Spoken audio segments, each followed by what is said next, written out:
Assalamualaikum warahmatullahi wabarakatuh.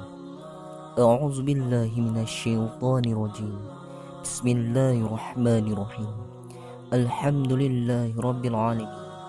Allahumma shalli wa sallim wa barik ala sayyidina Muhammad wa ala alihi wa sahbihi ajma'in.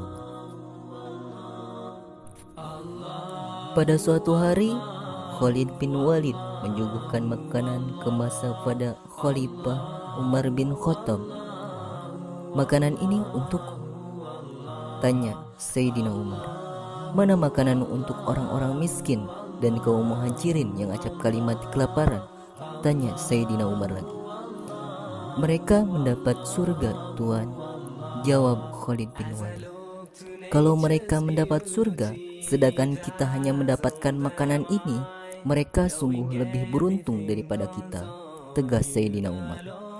Kisah ini menunjukkan kepada kita bahwa hidup ini sesungguhnya bukan hanya soal perut. Seorang muslim, seperti dicontohkan Khalifah Umar, tidak boleh terperdaya oleh kenikmatan sesaat yang bersifat duniawi, tetapi ia harus selalu ingat tujuan hidup yang sebenarnya, yaitu kebahagiaan abadi di akhirat kelak. Untuk mencapai tujuan ini, seorang muslim, seperti ditunjukkan Sayyidina Umar tadi, harus mampu menjaga dan mengendalikan perutnya. Mengapa perut? Jawabnya, karena secara rohani perut merupakan salah satu organ tubuh yang paling sulit dikendalikan. Ia paling banyak menuntut, memakan biaya besar, dan sangat berbahaya karena ia merupakan sumber lahirnya keinginan-keinginan buruk.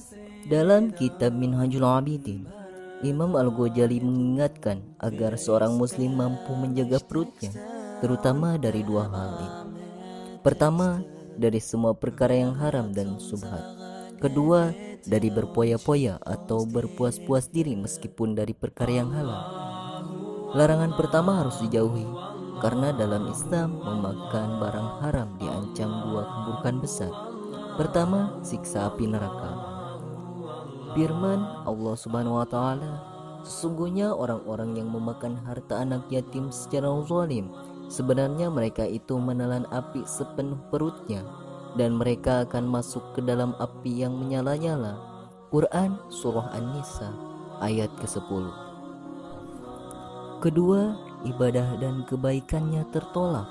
Hal ini karena Allah Subhanahu wa taala adalah Tuhan yang Maha Suci. Ia tidak akan menerima kecuali hambanya yang suci.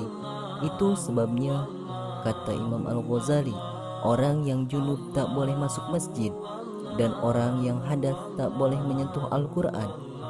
Pemakan barang haram karena kotor tak mungkin mendapat ridho Tuhan, meski ia beribadah siang dan malam. Sabda Rasulullah SAW, "Siapa makan barang haram, maka Allah tidak akan menerima semua ibadahnya, wajib maupun sunnah." Hadis riwayat Dailami. Larangan kedua, berpoya-poya atau berpuas-puas diri, harus pula dijauhi karena ini mengandung keburukan-keburukan yang amat banyak. Imam Al-Ghazali menyebutkan 10 keburukan. Di antaranya, hati orang yang berbuat demikian menjadi keras dan mati. Ibarat tanaman, kalau terendam banjir, ia pasti mati. Berikutnya, ia cenderung lapar dan cenderung melakukan hal-hal yang dilarang oleh Allah. Berikutnya lagi, ia cenderung malas beribadah. Karena terlalu kenyang, ia menjadi berat hati dan malas melakukan kebaikan-kebaikan. Keburukan yang lain lagi, ia bakal tercekal dalam pemeriksaan amal di akhirat, lantaran semua harta yang dimiliki harus diregistrasi ulang dan diaudit secara transparan. Jadi, ia tidak akan bisa lari dari hisab, lalu azab. Nauzubillah. Wallahu a'lam bishawab.